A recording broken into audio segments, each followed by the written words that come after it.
आज़ादी किस्त नंबर 8। मेरा ख्याल है तुम लोग वो नहीं हो जो जाहिर किया था। पुलिस से तुम्हारा कोई ताल्लुक नहीं है। कहीं तुम वही तो नहीं जिन्हें पुलिस तलाश कर रही है। माधुरी ने बारी बारी दोनों को देखा। तुम गलत समझी हो, पिशकर बोला। तुमने उस पुलिस वाले को ये कहते तो जरूर सुना होगा कि जेल से 2 आदमी फरार हुए थे और उनमें से एक पुलिस की गोली से छलनी हो गया था। कुछ देर पहले तुम उसके किसी साथी के बारे में अफसोस का इजहार कर रहे थे। माधुरी ने पिशकर के चेहरे पर नजरें जमा दी। वो तो हम कुछ और बात कर रहे थे, पिशकर ने जवाब दिया। तुम लोग यहाँ क्यों आए हो? माधुरी ने बारी बारी दोनों की तरफ देखा। जब तुम लोगों ने पार्क में मुझे उस आदमी के साथ पकड़ा था तो मैं ये समझी कि तुम लोगों का ताल्लुक पुलिस से है। तुम लोगों ने उस शख्स को छोड़ दिया। तब मेरे दिल में ख्याल आया कि अब तुम लोग मुझे खिलौने की तरह इस्तेमाल करोगे, लेकिन तुम्हें मेरे जिस्म से कोई दिलचस्पी नहीं तो फिर मेरे साथ यहाँ क्यों आए हो? बात दरअसल ये है कि हम इस शहर में परदेसी हैं और आज की रात यहाँ गुजारना चाहते हैं। पार्क में इस नीयत से गए थे कि कहीं पढ़कर सो रहेंगे, लेकिन इत्तेफाक से तुम दोनों हमारे हाथ लग गए। हमने सोचा कि तुम दोनों में से किसी के घर रात बस की जा सकती है। वो शख्स तो हमारे लिए बेकार साबित हुआ। तुमने बताया कि तुम्हारा शोहर शहर से बाहर गया हुआ है और तुम घर में अकेली हो, इसलिए हम यहाँ आए हैं। इसके अलावा हमें किसी चीज़ से दिलचस्पी नहीं। इस मर्तबा तारिक ने जवाब दिया। इस शहर में अजनबी हो या पुलिस से बचना चाहते हो? माधुरी ने उसके चेहरे पर नजरें जमा दी। तुमने पार्क की झाड़ियों में उस शख्स का लिबास क्यों पहना था? क्या ये गलत है कि तुम जेल के कपड़ों से निजात हासिल करना चाहते थे? मैं दावे से कह सकती हूँ कि जेल का वो लिबास अब भी वहाँ झाड़ियों में मौजूद होगा। तारिक के मुंह से बेख्तियार गहरा सांस निकल गया। उसने पिशकर की तरफ देखा। इसके चेहरे के तासुरात भी बदल रहे थे। माधुरी वाकई ज़हीन औरत थी। पार्क से लेकर घर पहुंचना जो कुछ भी हुआ, इससे माधुरी उनके बारे में बिल्कुल सही अंदाजा लगाया था। हमारे साथ पार्क में वो कौन आदमी था? पिशकर ने पूछा। मैं उसे नहीं जानती, माधुरी ने गहरा सांस लेते हुए कहा। वो मुझे बाजार में मिला था और बहला फुसला कर लालच देकर अपने साथ ले गया। मैं ऐसी वैसी औरत नहीं हूँ, शरीफ औरत हूँ। अगर मेरे पति को इस बात का इल्म हो गया तो वो मुझे जिंदा नहीं छोड़ेगा। तुम्हारी शराफत का मुजाहरा हम देख चुके हैं। कोई शरीफ औरत ना तो किसी लालच में आती है और ना ही किसी को दावत देती है। मजबूरी भी कोई चीज़ होती है, माधुरी ने जवाब दिया। मैं ये समझी थी कि तुम लोग मेरी मजबूरी से फ़ायदा उठाना चाहते हो। मैं हर कीमत पर इस बात को अपनी पति से छुपाना चाहती हूँ। वो बहुत जालिम आदमी है और अक्सर मुझे मारता पीटता रहता है। मुझे अफसोस है, पिशकर ने कहा। तुमने अमानत में खयानत करके कोई अच्छी मिसाल कायम नहीं की। शरीफ औरतें ज़िंदगी तज देती हैं, गीली लकड़ी की तरह ज़िंदगी भर सुलगती रहती हैं, लेकिन तुम्हारी तरह भटकती नहीं हैं। तुम लोग यहाँ क्यों आए हो? जाओ, चले जाओ, माधुरी चीखी। चीखो मत, पिशकर के हलक से गुर्राहट से निकली।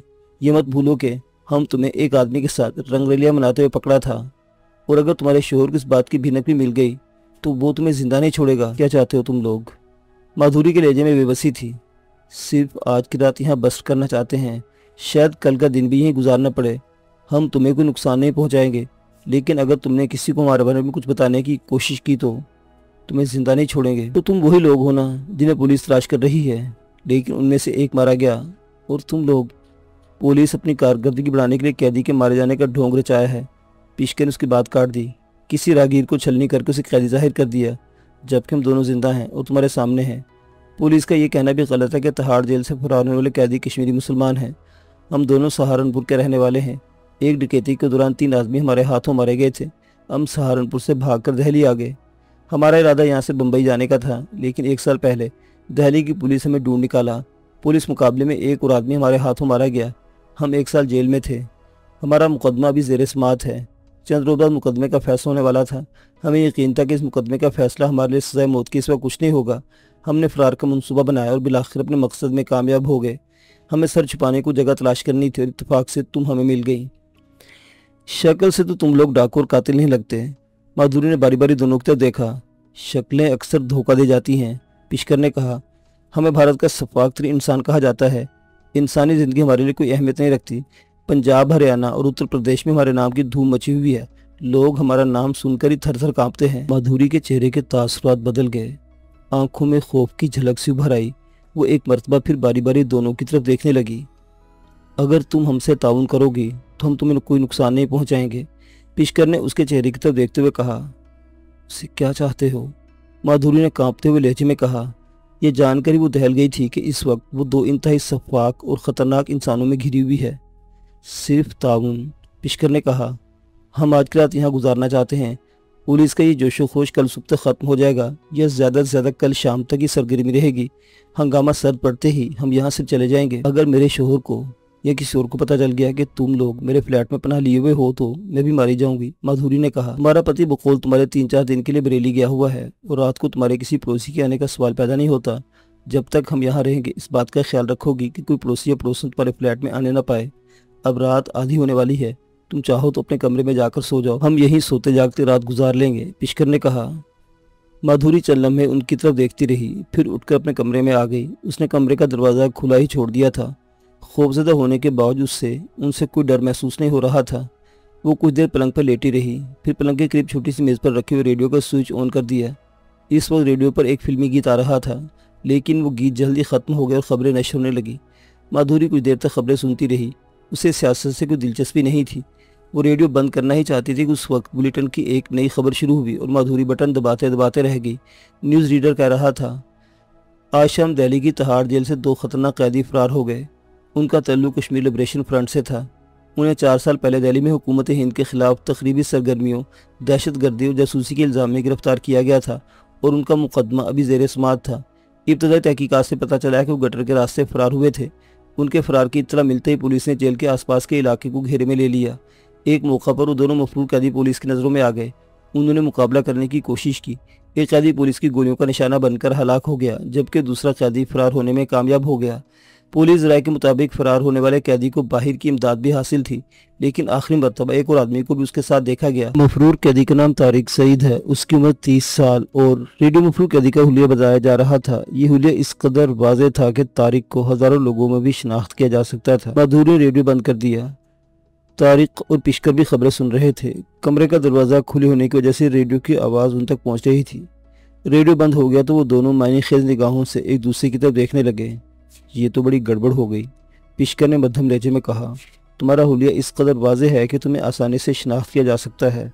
इसका मतलब है कि तुम्हें चंद रोज़ तक किसी पनाहगाह में रहना होगा। लेकिन एक बात मेरी समझ में नहीं आ सकी, तारिक ने कहा। वो क्या? पिशकर ने सवाल निगाहों से उसकी तरफ देखा। जेल में जिस कैदी ने फरार होने में मेरी मदद की थी वो तिब्बती था। मैं तो उसका नाम भी नहीं जानता।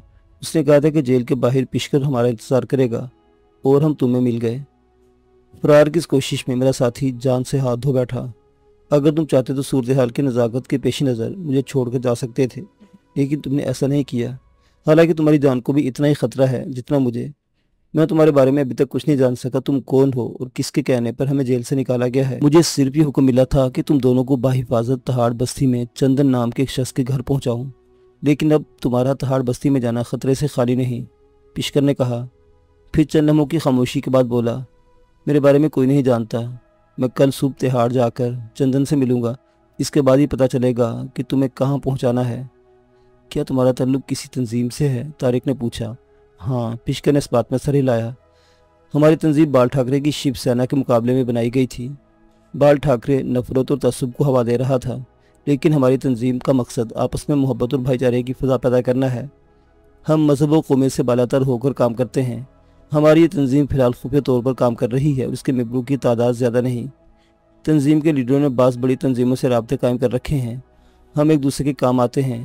तुम्हारी तंजीम ने भी हमारी तंजीम से राब्ता कायम करके तुम दोनों को जेल से निकलवाने की दरख्वास्त की थी। इसके लिए पिछले 3 महीनों से प्लानिंग हो रही थी और इसे अमली जामा पहना दिया गया, लेकिन मुझे तुम्हारे साथी की मौत का अफसोस रहेगा। मैं उसे कभी नहीं भुला सकूँगा, तारिक ने गहरा सांस लेते हुए कहा। वो मेरा बेहतरीन दोस्त था।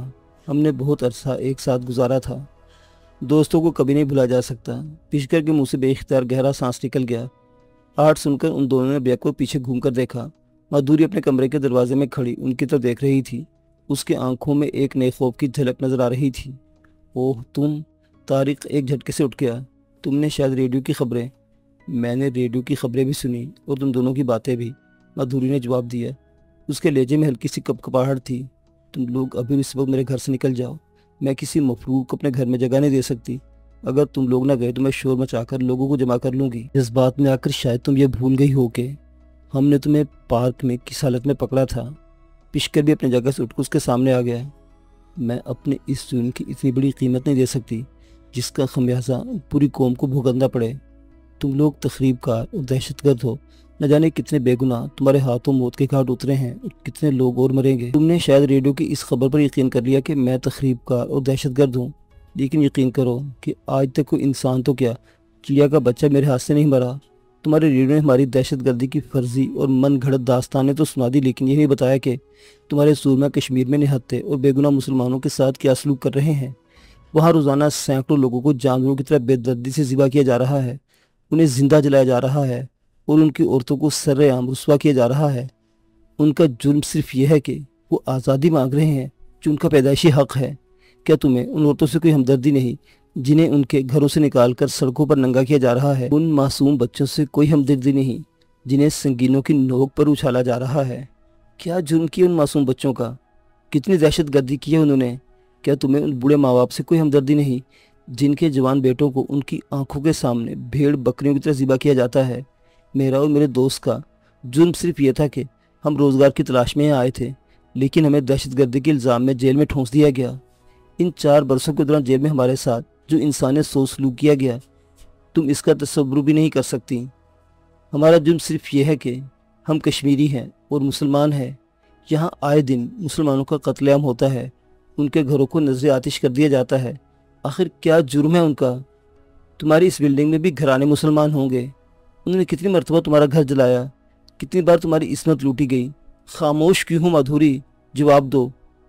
किसी मुसलमान ने तुम्हें कभी क्या गुज़न पहुंचाई है? तारिक कुछ जज्बाती हो गया था। वो खामोश होकर माधुरी की तरफ देखने लगा जो खामोश खड़ी थी। देखो माधुरी, इस मरतबा पिशकर से तवज्जो करते हुए कहा, मैं हिंदू हूँ, मेरी हमदर्दी हिंदुओं से होनी चाहिए। और हैं, मैं वतन का गद्दार नहीं हूँ। मुझे भी हिंदुस्तान से उतनी ही मोहब्बत है जितनी तुम्हें हो सकती है। मेरा शुमार उन लोगों में होता है जो हिंदुस्तान को मोहब्बत और आशिकी का गहवारा बनाना चाहते हैं। ये मोहब्बत और भाईचारा उस वक्त कायम हो सकता है जब हम एक दूसरे की ख्वाहिश को और खुशी को, दूसरे के दुख को अपना दुख समझें, किसी का हक गस्ब ना करें। अगर किसी के साथ ज़्यादती ना हो तो वो कभी सर उठाने की कोशिश ना करे। आज पंजाब, कश्मीर, तमिलनाडु और सिक्किम वगैरह में जो लोग अपना हक मांग रहे हैं, क्या इस बात का सबूत नहीं कि माजी में उनके साथ बहुत ज़्यादतियाँ हुई हैं, उनके हकूक़ सलब किए गए हैं? क्या हकदार को उसका हक नहीं दिया जाना चाहिए? बोलो, मेरी बात का जवाब दो माधुरी। इस वक्त तुम हमारे सामने बेबस खड़ी हो। तुम्हें जिस हालत में पकड़ा गया था, इसके पेश नज़र तुम आसानी से ब्लैकमेल हो सकती थी। या आते ही तुमने अपने आप को प्लेट में सजाकर हमारे सामने पेश कर दिया था, लेकिन इस शख्स ने, उसने तारीख की तरफ इशारा किया, इस मुसलमान ने तुम्हें डांट दिया। क्या ये इसकी शराफत का सबूत नहीं कि ये लोग ना तो किसी के साथ ज़्यादती करना जानते हैं और ना ही किसी की मजबूरी से फ़ायदा उठाने की कोशिश करते हैं? बोलो माधुरी, खामोश क्यों हो? मैं कुछ नहीं जानती, तुम लोग सुबह यहाँ से चले जाओ, माधुरी ने रूंधी आवाज़ में कहा और कमरे में दाखिल होकर धड़ से दरवाज़ा बंद कर लिया। ये तो गड़बड़ हो गई, तारिक ने पिशकर की तरफ देखते हुए कहा। मुझे अंदाज़ा नहीं था कि यह खबर रेडियो पर भी नशर हो सकती है और तुम्हारा हुलिया इस तफसील से बताया गया कि आसानी से शिनाख्त कर लिए जाओगे, पिशकर ने कहा। चंद लम्हों की खामोशी के बाद वो दोबारा बोला, माधुरी ने बहरहाल हमें रात गुजारने की इजाज़त दे दी है। मैं कल सुबह चंदन से रब्ता कायम करने की कोशिश करूँगा, उससे मालूम हो जाएगा कि तुम्हें कहाँ पहुँचाया जाए। अगर चंदन से मुलाकात ना हुई तो? तारिक ने पूछा। इस सूरत में मुझे कुछ नई परेशानी हो सकती है, तुम्हें भी, पिशकर ने कहा। लेकिन मेरा ख्याल है कि मैं माधुरी को इस बात पर आमादा कर लूँगा कि अपने पति के आने तक तुम्हें यहाँ से आने की इजाज़त दे दे। क्या तुम? नहीं, मेरा कोई ठिकाना नहीं मिस्टर तारिक, पिशकर ने उसकी बात को समझते हुए कहा। मैं जिन लोगों के साथ रहता हूँ वो कट्टर हिंदू हैं। अगर तुम्हें अपने साथ ले गया और उन्हें ज़रा सा भी शुबा हो गया कि तुम न सिर्फ मुसलमान हो बल्कि जेल से भागे हुए हो तो वो तुम्हें पुलिस के हवाले नहीं करेंगे, बल्कि तुम्हारा फ़ैसला खुद करेंगे और तुम्हारे साथ मेरा भी फैसला हो जाएगा। पिशकर ने अपने गले पर इस तरह हाथ फेरा जैसे छुरी चला रहा हो। सूरत हाल बेहद उलझ गई है, तारिक बड़बड़ाया। 4 साल पहले दिल्ली आने के बाद हमने जिस आदमी से रब्ता कायम किया था वो हमारी वजह से पुलिस के हाथों मारा गया। इसके बाद 2 दीगर आदमी हमारी वजह से मारे गए। वो आखिरी शख्स हमें मंजिल तक पहुंचाने वाला था, लेकिन ना सिर्फ वो खुद मारा गया बल्कि हम भी पकड़े गए। मेरा साथी जेल से फरार होने की कोशिश में मारा गया और मुझे कुछ पता नहीं कि यहाँ किससे रब्ता कायम किया जाए। वैसे बाय द वे तुम दिल्ली किस मिशन पर आए थे? पिशकर ने पूछा। कोई मिशन नहीं था, तारिक ने कहा। हमें सिर्फ ये कहा गया था कि दिल्ली पहुंचकर हम बाबू महफूज से रब्ता कायम करें, वो हमें कहीं काम दिलवा देगा। शायद तुम कुछ बताना नहीं चाहते, पिशकर बोला। नहीं, ये बात नहीं, तारिक ने जवाब दिया। मुझे खुद भी कुछ मालूम नहीं, मैं मुकम्मल तौर पर अंधेरे में हूँ। देखो दोस्त, पिशकर ने उसके चेहरे पर नजरें जमा दी। जिस तरह एक हाथ की 5 उंगलियां बराबर नहीं होती, उसी तरह एक घर में रहने वाले अफराद की मिजाज और फितरत भी एक जैसी नहीं हो सकती। मैं और मेरी तंजीम के लोग हिंदुस्तान को एक घर की तरह समझते हैं जिसमें बसने वाले अफराद के मिजाज और फितरत बिल्कुल अलग अलग है। यहाँ बाल ठाकरे जैसे मुतासिब और इंतहा पसंद हिंदू भी हैं और मुझ जैसे हिंदू भी। बाल ठाकरे यहाँ किसी और का वजूद बर्दाश्त नहीं कर सकता। वो बज़ोर ताकत सबका हक मारना चाहता है और मुझ जैसे लोग इस सरजमीन पर सबका हक तस्लीम करते हैं और मिलजुल कर रहने को तरजीह देते हैं। हमारी तंजीम ने तुम्हारी लिबरेशन फ्रंट से मुआहदा किया है कि तुम दोनों को जेल से निकाल कर एक महफूज मुकाम तक पहुंचा दिया जाए। मुझे अफसोस है कि इस ऑपरेशन के पहले मरहले में तुम्हारा साथी हाथ जान से दो बैठा। इस जगह के बारे में सिर्फ चंदन जानता है। सूरत हाल खासी उलझ गई है। अगर मेरी चंदन से मुलाकात ना भी हुई तो मैं तुम्हें इस तरह तन्हा और बेसहारा नहीं छोड़ूंगा। मेरा ख्याल है कि तुम्हें परेशान होने की ज़रूरत नहीं। रात आधी हो चुकी है, आराम से सो जाओ, सुबह देखा जाएगा। वो यकीन है कि सब ठीक हो जाएगा। कमरे के फर्श पर दरी बिछी हुई थी। पिशकर ने एक कुर्सी का कुशन उठाकर सर के नीचे तकिया बनाया और दरी पर लेट गया, जबकि तारिक रैगजीन के सोफे पर लेट गया। उसने भी कुर्सी का कुशन उठाकर सर के नीचे रख लिया था। पिशकर तो जल्दी सो गया, लेकिन तारिक सोफे पर लेटा छत को घूरता रहा। वक्त धीरे धीरे गुजरता रहा। हर सू गहरा सन्नाटा था। इस सन्नाटे में कभी किसी कुत्ते के भौंकने की आवाज़ सुनाई देती और किसी मकान की छत पर बिल्लियों के गुर्राने की आवाज़ सुनाई देने लगती। अचानक फायर ब्रिगेड की गाड़ी के सायरन की आवाज़ सुनकर तारिक चौंक गया। ये आवाज़ कभी बहुत करीब आती महसूस होती और कभी दूर से। शायद कहीं आग लगी होगी या किसी का घर जला होगा। दिल्ली जैसे बड़े शहर में कोई भी बात भी हो सकती थी, लेकिन तारिक के ज़हन में 5 साल पहले का वाक़या उभर आया। वो खुद गुलमर्ग का रहने वाला था और उस रोज़ अपने एक दोस्त से मिलने के लिए बारामूला गया हुआ था। उसका इरादा था कि उसी शाम वापस आ जाएगा, लेकिन जब वो वापस आने लगा तो दोस्त ने रोक दिया। शाम हो चुकी थी, रास्ता खतरनाक था और यूं भी भारतीय फौजी पूरी वादी में खूनी भेड़ियों की तरह दंदनाते फिर रहे थे। शाम के बाद किसी को फिरते देखकर पूछने की जरूरत महसूस नहीं करते थे। उसका सीना गोलियों से छलनी कर देते थे। दूसरी रोज सुबह बारामूला से चंद मील दूर सोपुर में मुजाहिदीन और भारतीय फौजियों में झड़प हुई और बारामूला में भी कशीदगी फैल गई। तारिक के दोस्त ने इसलिए उसे रोकना चाहता था कि रास्ते में कोई नाखुशगवार वाक़या ना आ जाए, लेकिन तारिक का ख्याल था कि कोई नाखुशगवार वाक़या बारामूला में भी पेश आ सकता था और उसका ये ख्याल दुरुस्त निकला। शाम का अंधेरा फैलने से तकरीबन 2 घंटे बाद बारामूला की एक निवाही बस्ती में मुजाहिदीन और भारतीय फौजियों की एक दस्ते का आमना सामना हो गया। जिन मुजाहिदीन ने छापामार कार्रवाई की थी वो चंद फौजियों को मौत के घाट उतारने के बाद बारामूला की तरफ आ गए थे। वो अगरचे यहाँ रुके बगैर किसी और तरफ निकल गए थे, लेकिन भारतीय फौजियों के ताक़ुब में बारामूला पहुंच गए। मुजाहिदीन के बहाने घरों में तलाशी लेते हुए उन्होंने वही कुछ किया जिसकी उन जैसे वैश्यों से तवक्को की जा सकती थी। उन्होंने चंद नौजवानों को गिरफ्तार कर लिया। उन्हें छुड़ाने के लोगों ने मुजाहमत की तो फौजियों ने फायर खोल दिए और चंद घरों को आग लगा दी। फायरिंग से 2 बूढ़े शहीद हो गए और 5 मकान जलकर राख हो गए। तारिक चश्मे तसव्वुर से इन मकानों से उठते हुए धुएं को देख रहा था। गुजरे हुए वाक़यात उसके जहन में फिल्मी मनाजिर की तरह घूमते रहे। उसे जम्मू के करीब छोटी सी बस्ती का वो मंजर याद आ गया जब भारतीय फौजियों ने शिराज बाबा की मासूम पोती रोशा की इज्जत पर हाथ डाला था। तारिक अपनी जान बचाने के लिए छुपा हुआ था, लेकिन उससे बर्दाश्त न हो सका और वो अपनी कमीनगाह से बाहर आ गया। ये उसकी गैरत ईमानी का इम्तिहान था जिसमें वो सुरखरू हुआ और उसने तीनों फौजियों को मौत के घाट उतार कर उनकी लाशें गहरे खड्ड में फेंक दी। फिर सलीम के साथ दिल्ली की तरफ आते अमृतसर में जो कुछ हुआ वो भी उसे याद था। भारत का हिंदू समाज इफरीत बना हुआ था और सबको निगल लेना चाहता था। इस इफरीत के मुंह को खून लग चुका था। तारिक अब रोशा के बारे में सोचने लगा। कितनी मासूम और कितनी हसीन थी वो। अचानक ही तारिक के जहन में एक ख्याल उभर आया कि जब फौजी कैंप में इतला पहुंची होगी कि 3 फौजियों को कत्ल करके उनकी जीप समेत खड्ड में फेंक दिया गया है, तो उन भारतीय फौजियों ने खूनी भेड़ियों की तरह आसपास की बस्तियों पर हल्ला बोल दिया होगा। शिराज बाबा की बस्ती भी उनके 10 बुर्ज से महफूज नहीं होगी। शिराज बाबा, रोशा और बस्ती के दूसरे लोगों के साथ क्या सलूक किया गया होगा। तारिक इससे ज्यादा न सोच सका। उसने आंखें खोल दी और छत को घूरने लगा। फिर न जाने कितनी देर हुई होगी कि आहट सुनकर वो उठ बैठा। उसने गर्दन घुमाकर देखा। माधुरी अपने कमरे के दरवाजे में खड़ी थी। उसके जिस्म पर सिर्फ पेटीकोट और ब्लाउजर था। चेहरा सुता हुआ था। आंखों के गिर्द से हल्के थे और आंखें सुर्ख हो रही थी। साफ जाहिर हो रहा था कि वो एक लम्हा को भी नहीं सोई थी। वो दरवाजे में खड़ी चंद लम्हों तक तारिक की तरफ देखती रही, फिर खामोशी से किचन की तरफ बढ़ गई। तारिक अपनी जगह बैठा रहा। किचन से बर्तनों की आवाज़ें सुनाई देती रही। फिर माधुरी किचन से बाहर आ गई। उसने चाय की 2 प्यालियाँ उठाई हुई थी। चाय पी लो। उसने एक प्याली तारिक की तरफ बढ़ा दी। शुक्रिया, मैं इस वक्त वाकई चाय की तलब महसूस कर रहा था। तारिक ने उसके हाथ से प्याली ली। ये बगैर दूध की चाय थी। मेरा ख्याल है तुम अभी तक सोई नहीं।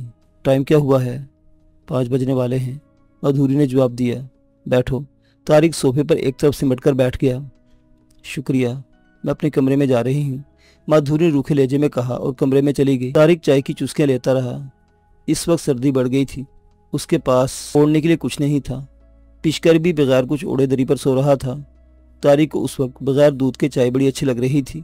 चाय पीने के बाद उसने कप खाली मेज पर करीबी रख दिया और माधुरी के कमरे की तरफ देखने लगा।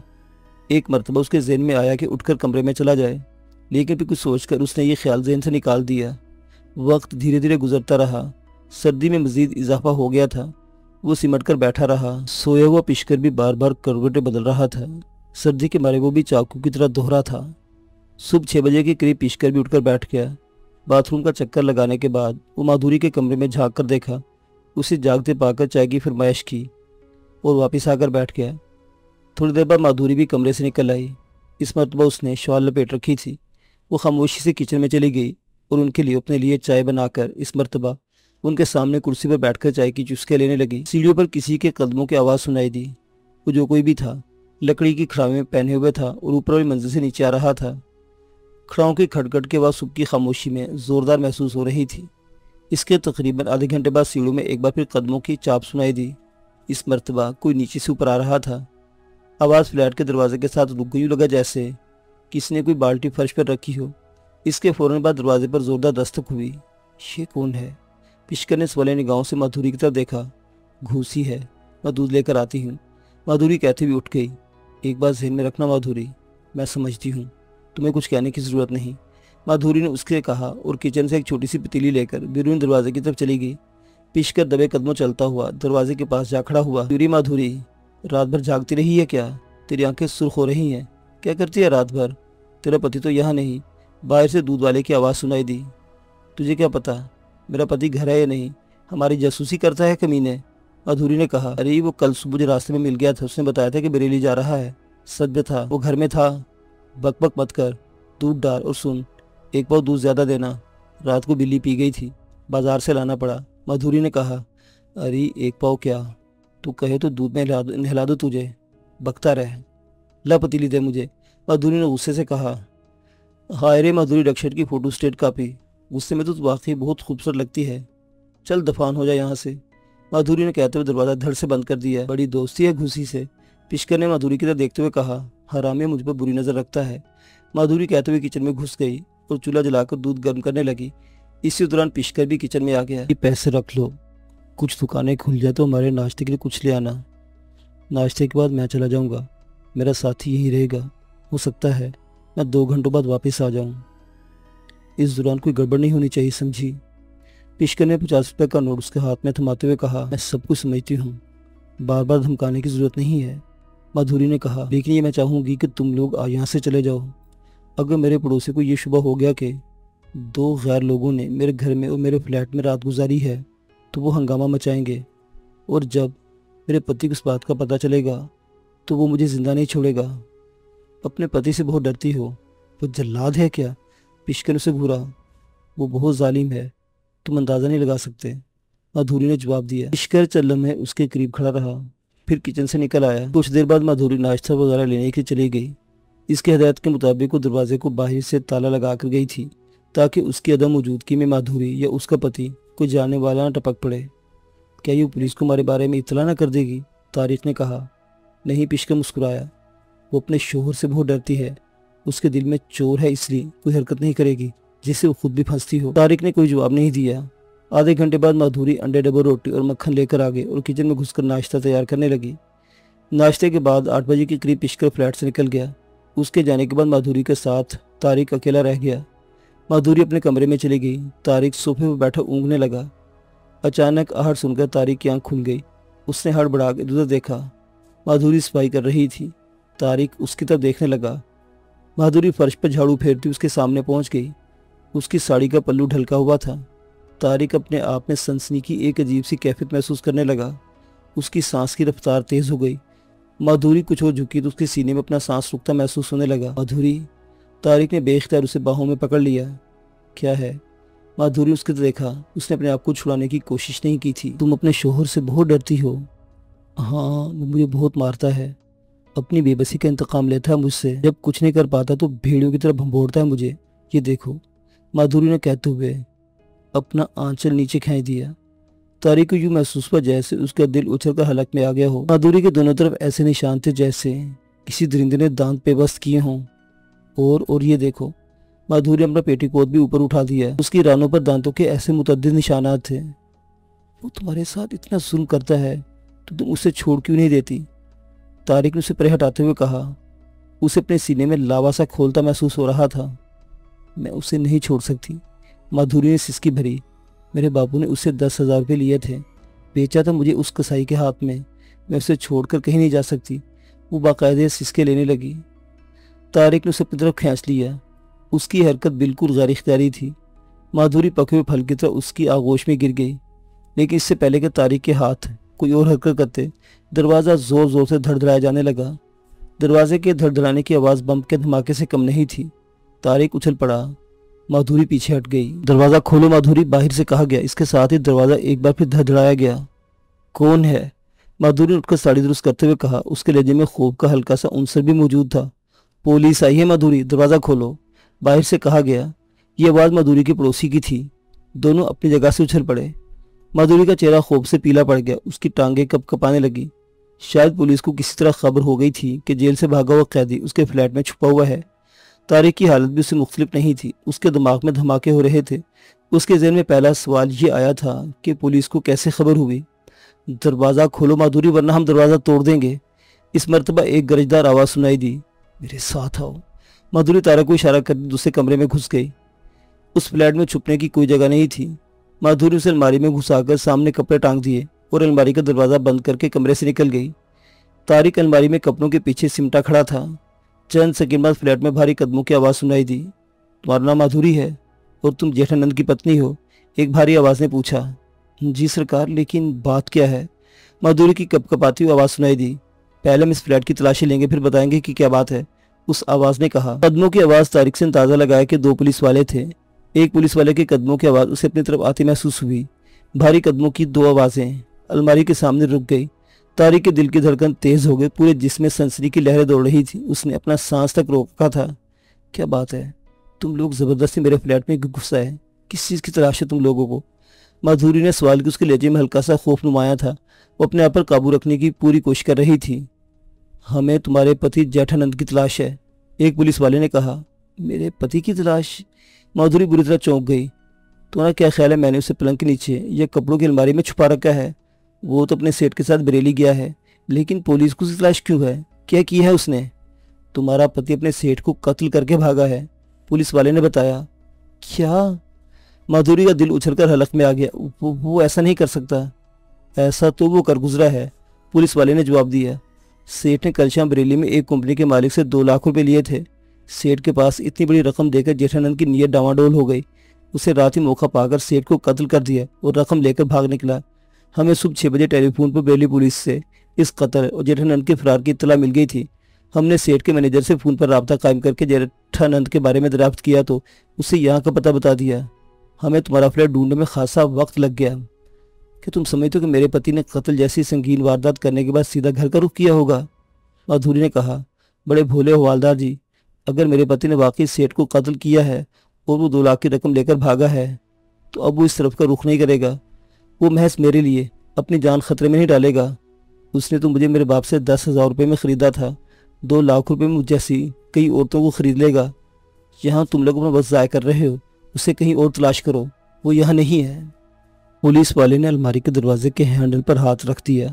अलमारी के अंदर छुपे हुए तारिक की जान सूली पर टंगी हुई थी। एक हल्के से झटके से दरवाजे का हैंडल खुल सकता था। माधुरी बज़ाहिर बड़े ज़ब्त का मुजाहरा कर रही थी, लेकिन अंदर से इसकी रूह तक कांप रही थी। अगर पुलिस वाले ने अलमारी खोल दी तो उन्हें उसका कातिल शोहर नहीं, अलबत्ता उससे बड़ा और ज़्यादा ख़तरनाक मुजरिम मिल जाएगा। ऐसी सूरत में माधुरी के बचने का कोई इम्कान नहीं था। लेकिन पुलिस वाले ने अलमारी के हैंडल से हाथ हटा दिया। मालूम होता है तुम अपने पति से बहुत तंग आई हुई हो, पुलिस वाले ने कहा। हम जा रहे हैं, लेकिन तुम्हारे लिए मेरा मशवरा है कि अगर किसी वक्त तुम्हारा पति यहाँ आ जाए तो फ़ौरन थाने में इत्तला कर देना। बसूरत दीगर तुम भी उसके जेब में शरीक समझी जाओगी। और तुम्हारी ये खूबसूरत जवानी जेल की सलाखों के पीछे ज़ाय हो जाएगी। मेरी बात समझ रही हो ना? समझ गई हवालदार। माधुरी ने इस बात में सर हिलाया। वो इधर आया तो मैं फ़ौरन तुम्हें बता दूंगी। गुड, यही तुम्हारे लिए बेहतर होगा। चलो कृष्णा। पुलिस वाले ने आखिरी अल्फाज अपने साथी से मुखातिब होकर कहे थे। एक बार फिर भारी कदमों की आवाज़ सुनाई देने लगी। माधुरी ने जल्दी से आगे बढ़कर दरवाज़ा खोल दिया। दरवाजे के सामने उसी की बिल्डिंग के रहने वाले कुछ लोग जमा थे। उनमें औरतें भी थी और मर्द भी। उन लोगों ने पुलिस वालों की तरफ देखा और फिर माधुरी की तरफ देखने लगे। पुलिस वाले जब सीढ़ियां उतर गए तो बेक वक्त कई सवाल माधुरी की समाज से टकराए। क्या हुआ माधुरी? पुलिस यहाँ क्यों आई थी? सुना तुम्हारे पति ने मर्डर कर दिया है माधुरी। अरे वो है ही खूनी, पकड़ा गया नहीं। पुलिस तुम्हारे पास क्यों आई थी? मुझे कुछ नहीं मालूम, मैं कुछ नहीं जानती। माधुरी ने चीखते और धड़ से दरवाज़ा बंद कर दिया। उस स्ट्रिंग रूम में आकर ऊंची आवाज़ में रोने लगी। जेठानंद बहुत जालिम था। उसने माधुरी को उसके गरीब माँ बाप से 10,000 रुपये में ख़रीदा था। वो पत्नी से ज़्यादा उसे अपनी ज़रख़रीद लोनी समझता था। जेठानंद उस पर जुल्म करता था, उसे मारता पीटता था, लेकिन था तो उसका पति। उसे लाताल्लुक नहीं रह सकती थी। ये इंकिशाफ माधुरी के बहुत ही रूह फरसा था कि जेठानंद ने अपने सेठ को कत्ल कर दिया था और 2 लाख रुपए लेकर भाग गया था। अब पुलिस उसे तलाश कर रही थी। क्या वो वापस आएगा? माधुरी सब कुछ सोच रही थी कि आहट सुनकर चौंक गई। उसने गर्दन घुमाकर देखा। तारिक उसके करीब खड़ा था। तो तुम? उसके देखकर हकलाई। हाँ, तुमने अलमारी का दरवाज़ा पूरी तरह बंद नहीं किया था। आहिस्ता से धक्का देने से खुल गया। तारिक ने कहा, यहाँ पुलिस क्यों आई थी? तुम्हें मालूम है? माधुरी बोली।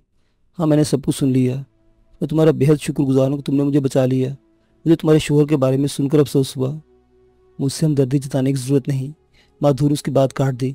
पति के होते भी मैं कौन सा सुखी थी, और तुम्हें भी मैंने इसलिए नहीं बचाया कि मुझे तुमसे हमदर्दी है। पुलिस अगर तुम्हें यहाँ देख लेती तो तुम्हारे साथ मैं भी मारी जाती। लेकिन अब मुझ पर रहम करो, यहाँ से चले जाओ। पुलिस ने मेरा घर देख लिया है। उन्हें मेरे कातिल पति की तलाश है। उसकी तलाश के बहाने वक्त बे वक्त यहाँ आते रहेंगे। और फिर मेरे पड़ोसी, उन्हें भी पता चल गया कि मेरे पति ने खून कर दिया है। ये पड़ोसी बड़े जालिम होते हैं। मुझसे हमदर्दी जताने के लिए आते रहेंगे। अपनी बातों से मेरा जिगर छलनी कर देंगे, मेरा जीना हराम कर देंगे। मैं किसी को यहाँ आने से कब तक रोक सकूंगी? तुम चले जाओ यहाँ से। अगर किसी को तुम्हारे बारे में भिनक में मिल गई तो। जज्बाती बदमन बहादुरी, तारुक से टोक दिया। तुम जानते हो कि पिशकर एक अहम काम से गया हुआ है। उसकी वापसी तक मुझे हर सूरत में यहाँ रहना है, और अगर वो वापस ना आया तो। माधुरी ने उसे घूरा। तो मैं वादा करता हूँ कि शाम का अंधेरा फैलने के बाद चला जाऊंगा, क्योंकि मौजूदा हालात के तहत मैं खुद भी यहाँ नहीं रहना चाहता, तारिक ने कहा। माधुरी जवाब देने के बजाय आंसू बहाती रही। तारिक भी रैगजीन के सोफे पर खामोश बैठा रहा। 2 घंटे गुजर गए। इस दौरान माधुरी के बास पड़ोसी ने उसके दरवाजे पर दस्तक दी थी, लेकिन माधुरी ने दरवाज़ा नहीं खोला था।